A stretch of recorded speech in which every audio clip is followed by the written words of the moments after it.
Detective James Holloway had seen his share of gruesome crimes, but nothing could prepare him for the scene he encountered that rainy October evening. The victim, Amanda Greer, was a well-known journalist with a reputation for uncovering secrets others preferred buried. Her body was found in her upscale apartment, a place that now resembled a macabre art installation. Blood spattered the walls, and cryptic symbols were scrawled across every surface. The first responders had done their best to preserve the scene, but the storm outside had delayed their arrival. Holloway stepped carefully around the room, noting the details with practiced precision. Amanda's laptop sat open on the desk, its screen cracked but still glowing faintly. A cup of coffee, untouched and now cold, rested beside it. The time of death was estimated to be hours earlier, but the rain outside had masked any sounds of a struggle. What struck Holloway most was the methodical nature of the killing. Amanda's throat had been slit with surgical precision, and the symbols on the walls suggested a ritualistic element. He called over his partner, Detective Maria Larkin, who was busy questioning the neighbors. "What do we know so far?" Holloway asked, his voice low and gravelly. Larkin flipped through a notepad. Neighbors didn't see or hear anything unusual. One mentioned a man visiting Amanda last week, described as tall, wearing a dark coat. No name. Amanda's editor said she was working on a big story, but didn't share the details. Holloway's gut told him this wasn't a random act of violence. Amanda's work often brought her into contact with dangerous people. If she had been close to exposing something significant, it could have made her a target. He turned back to the symbols on the wall, their jagged lines and intersecting patterns stirring a memory. "Get these photographed and sent to the department's profiler," he said. "They look familiar, but I want confirmation." Over the next few days, Holloway and Larkin delved into Amanda's life. Her recent articles covered everything from political corruption to organized crime. One piece in particular stood out, an exposé on a shadowy group known as the Ashen Circle. According to Amanda's research, the group was a clandestine network of influential figures rumored to engage in illicit activities, including money laundering and, some whispered, darker practices. The deeper they dug, the more dangerous the case became. Witnesses who might have had valuable information were either uncooperative or too afraid to speak. One source, a former associate of the Ashen Circle, agreed to meet in secret but vanished hours before the meeting. His abandoned car was found on the edge of a forest, the keys still in the ignition. "They're cleaning house," Larkin said grimly, her fingers drumming nervously on the edge of her desk. "Whoever's behind this isn't taking any chances." Holloway nodded, his mind racing. Amanda's death wasn't just a warning, it was a message. The symbols on her walls, confirmed by the profiler to be part of an obscure occult ritual, hinted at something far more sinister than they'd initially suspected. The breakthrough came when forensics recovered partial fingerprints from Amanda's laptop. They matched a man named Victor Delaney, a known enforcer for a local crime syndicate. Delaney had a record a mile long, but had managed to avoid prosecution due to lack of evidence. Holloway and Larkin tracked him to a seedy motel on the outskirts of the city. The arrest wasn't easy. Delaney resisted, leading to a tense standoff that ended with him in cuffs. During questioning, he was defiant, denying any involvement in Amanda's murder. But when confronted with the evidence, his bravado faltered. He admitted to being at Amanda's apartment the night she died, but insisted he didn't kill her. "She was already dead when I got there," Delaney said, his voice shaking. "I was supposed to clean up, make it look like a robbery gone wrong. But when I saw those symbols, I bolted. I've seen them before. They're a warning." "A warning from who?" Holloway pressed. Delaney hesitated, glancing around the interrogation room as if the walls themselves could betray him. "The Ashen Circle. They're not just criminals. There's something else, something worse. You don't mess with them unless you're ready to disappear." Despite Delaney's cooperation, the case grew more convoluted. The Ashen Circle remained an elusive presence, their influence stretching into places Holloway hadn't anticipated. Every lead seemed to end in a dead end or another layer of secrecy. The pressure mounted as the media caught wind of the case. dubbing it the ritual murder. The turning point came when Holloway received an anonymous tip. The caller, a woman with a trembling voice, claimed to have information about Amanda's story. She directed him to an abandoned warehouse on the outskirts of the city. Holloway knew it could be a trap, but he couldn't ignore the lead. He and Larkin arrived at the warehouse under the cover of darkness. Inside, they found a makeshift office with scattered documents and a corkboard covered in photos and notes. It was Amanda's work, painstakingly pieced together. The files detailed connections between prominent figures, secret meetings, and evidence of ritualistic ceremonies. Among the papers was a list of names, potential members of the Ashen Circle. Before they could fully process the discovery, the sound of approaching footsteps echoed through the warehouse. A group of masked individuals emerged, their intent clear. Holloway and Larkin barely escaped, a hail of gunfire chasing them into the night. With the evidence secured, they had enough to expose the group, but doing so would come at a cost. The Ashen Circle's reach was vast, and retaliation was inevitable. Holloway and Larkin went public with the story, ensuring the truth couldn't be buried. The revelation sent shockwaves through the city, leading to arrests and resignations at the highest levels. But the victory was bittersweet. Holloway knew the Ashen Circle wasn't truly defeated. They had simply been forced into the shadows, waiting for the right moment to resurface. And as he stared at the cryptic symbols one last time, he couldn't shake the feeling that Amanda's fight was far from over. Murder Investigation Sequel. Detective James Holloway sat alone in his dimly lit office, the hum of the city muffled by the thick glass of the precinct window. Despite the arrests and public exposure of the Ashen Circle, the weight of the case still pressed heavily on him. For every name they'd uncovered, there were whispers of others who had slipped through the cracks. It wasn't over, not by a long shot. A knock on the door interrupted his thoughts. Detective Maria Larkin stepped in, holding a thin file. Her usually composed demeanor seemed shaken. "We've got another one," she said, placing the file on Holloway's desk. Holloway opened it to reveal a series of crime scene photos. The victim, a retired judge named William Harlow, had been found in his home. The method of the murder bore an eerie resemblance to Amanda Greer's. A precise slit to the throat and symbols painted in blood across the walls. "The media is going to have a field day with this," Holloway muttered. "Any leads?" Larkin nodded. Neighbors reported seeing a black SUV parked outside the judge's house the night of the murder. Surveillance footage shows the vehicle leaving the area around 11 p.m. "We're running the plates now, and the symbols? Similar to the ones at Amanda's scene, but not identical. It's almost like a variation on the same theme." Holloway leaned back in his chair, his mind racing. If the Ashen Circle was behind this, it meant they were sending a message. Judge Harlow had presided over several high-profile corruption cases, and his rulings had dismantled powerful criminal enterprises. It seemed the Circle was making good on their promise of retaliation. The following days were a blur of interviews, evidence collection, and dead ends. The black SUV was traced to a rental company, but the renter had used a fake ID. Witnesses described a man in his late 40s, clean-shaven, and wearing a dark suit. It was a description so generic it could fit half the city's population. But then, a break came in the form of a letter, delivered anonymously to the precinct. It was addressed to Holloway. The envelope contained a single sheet of paper, the message typed in a clean, serif font. "You've seen the surface. Dig deeper if you dare. The answers lie beneath the city." Holloway's instincts told him it was more than a taunt. The wording hinted at something literal. He and Larkin pored over maps of the city, focusing on underground infrastructure, tunnels, abandoned subway lines, and forgotten basements. One location stood out, an old speakeasy from the Prohibition era, now sealed off and largely forgotten. Its entrance was hidden beneath an unassuming building in the warehouse district. They decided to investigate that night. Armed with flashlights and their service weapons, Holloway and Larkin Pride opened the rusted door that led to the speakeasy's basement. The air was damp and cold, carrying the faint scent of mildew. The narrow staircase creaked under their weight as they descended into the darkness.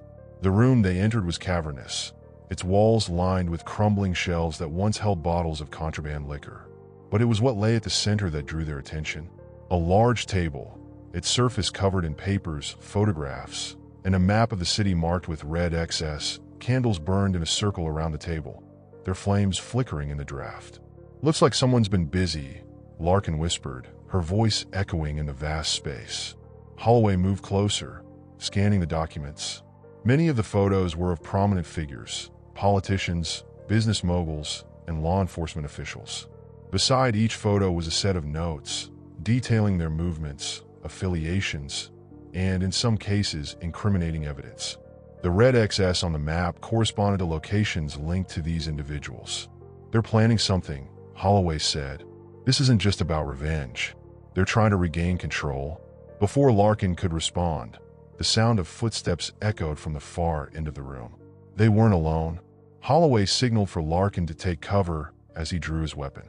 The footsteps grew louder, accompanied by the faint hum of a voice. It was a man, reciting something in a language neither of them recognized. A figure emerged from the shadows, dressed in a dark robe that concealed their features. In one hand, they held a knife. In the other, a small, leather-bound book. The man stopped abruptly when he saw Holloway and Larkin, his chant trailing off into silence. "Drop the knife," Holloway commanded, his voice steady. The man didn't comply. Instead, he raised the book and began chanting again, his voice growing louder and more fervent. Larkin moved swiftly, tackling him to the ground and disarming him. The book fell from his grasp, landing with a thud on the concrete floor. "Who are you?" Holloway demanded, pinning the man with a glare. "What's your connection to the Ashen Circle?" The man smiled, his teeth stained and uneven. "You're already too late," he rasped. "The circle cannot be stopped. The city will burn, and from its ashes, we will rise." Holloway's jaw tightened. They had captured a pawn, not a king. But the man's words confirmed their worst fears. The Ashen Circle was planning a large-scale operation, and time was running out. The interrogation that followed yielded little. The man, identified as Elias Carter, had no official records, no known associates outside of the circle, and no fear of the consequences. He repeated his cryptic warning about the city's impending destruction, but refused to elaborate. Holloway and Larkin returned to the speakeasy, determined to uncover more. Among the documents on the table, they found a coded message. It took hours to decipher, but the result was chilling. A detailed plan to sabotage the city's power grid, targeting substations marked with the same red XS from the map. The scale of the operation was staggering. A citywide blackout would cause chaos, leaving residents vulnerable and the circle free to execute their next moves without interference. Holloway knew they had to act fast. He and Larkin coordinated with city officials to secure the substations, deploying teams to guard each location. The night of the planned attack, tension gripped the city. Holloway and Larkin stationed themselves at the largest substation, knowing it would be the circle's primary target. Hours passed in silence, the air heavy with anticipation. When the attack came, it was swift and brutal. Masked operatives stormed the substation, armed and determined. The ensuing firefight was chaotic, the darkness punctuated by flashes of gunfire and the wail of sirens. Holloway and Larkin fought side by side, their determination outweighing their exhaustion. By dawn, the attackers had been subdued, their plans thwarted. In the aftermath, several members of the Ashen Circle were arrested, but their leadership remained elusive. The city had been spared, but Holloway knew the fight was far from over. As he stared at the sunrise, its light cutting through the lingering smoke, he made a silent vow. He would dismantle the circle piece by piece, no matter how long it took.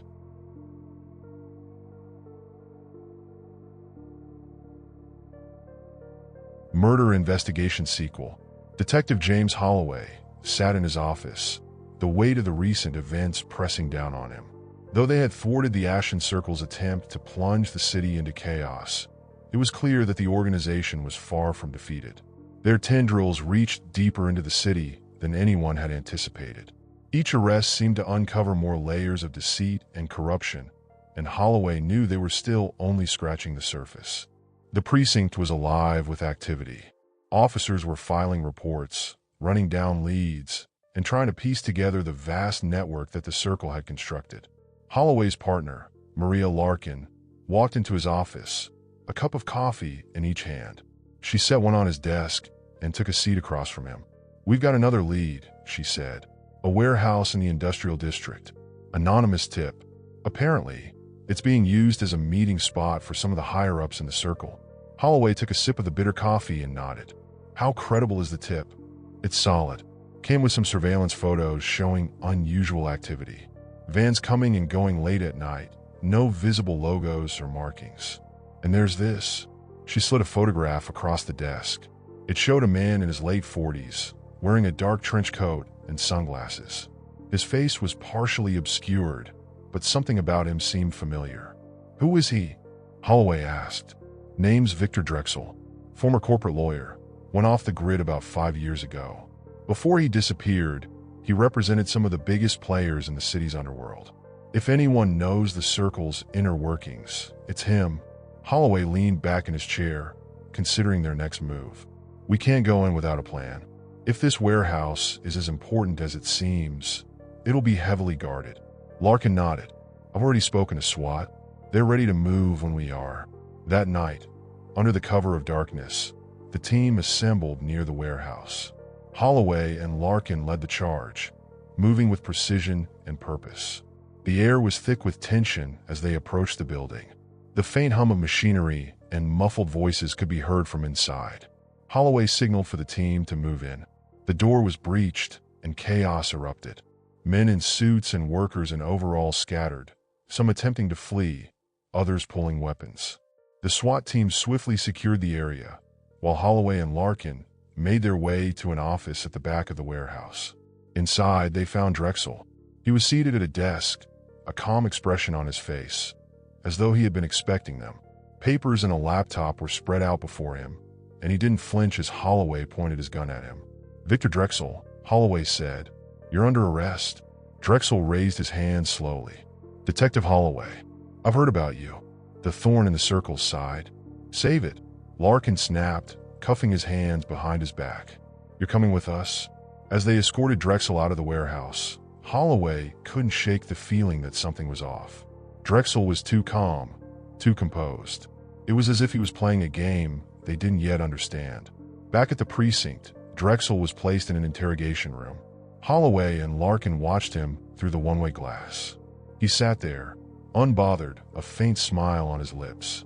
"He's hiding something," Larkin said. "No kidding," Holloway replied. "Let's see what he has to say." They entered the room, and Drexel's smile widened. "Ah, the dynamic duo. To what do I owe the pleasure?" "Cut the crap," Holloway said, slamming a folder on the table. "We know you're working with the Ashen Circle. Tell us everything, or I'll make sure you spend the rest of your life in a cell." Drexel chuckled. "Detective, you don't scare me, but I'll tell you this much.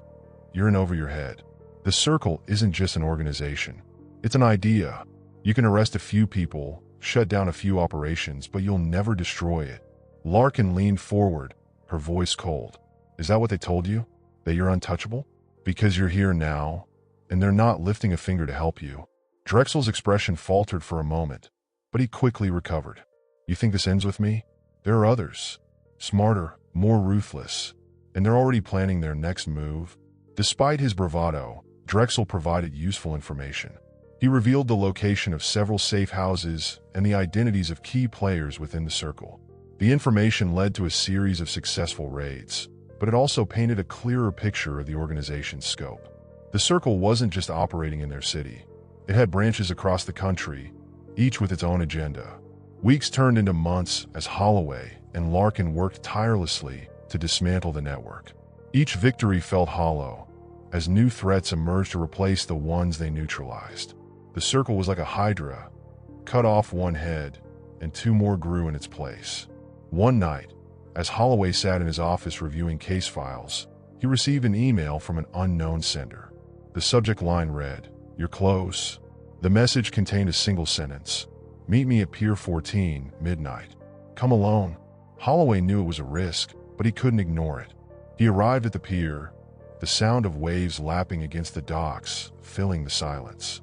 A figure emerged from the shadows, a hood obscuring their face. "You've been making waves, detective," the figure said. The voice was distorted, as though run through a modulator. "Who are you?" Holloway demanded. "Someone who wants to see the circle fall, but you're going about it the wrong way. You're fighting the symptoms, not the disease. Then tell me how to fight it." The figure handed him a flash drive. "This contains everything you need. Names, locations, plans. But be warned, the closer you get to the truth, the more dangerous it becomes. They won't just come for you. They'll come for everyone you care about." Before Holloway could respond, the figure disappeared into the night. Back at the precinct, he plugged the drive into his computer. The data was overwhelming, a trove of information that connected the circle to powerful figures in politics, business, and law enforcement. It was a conspiracy that reached the highest levels of society. Holloway knew they were on the verge of something big, but he also understood the risks. The circle wouldn't go down without a fight, and the battle was far from over. As he stared at the screen, the weight of the flash drive's revelations sinking in, he made a silent vow. He would see this through to the end, no matter the cost. Thanks for listening, guys. If you enjoyed this story, make sure to hit that subscribe button so you don't miss more chilling tales. Your support means a lot. Stay tuned for more mysteries and share your thoughts in the comments. See you in the next one.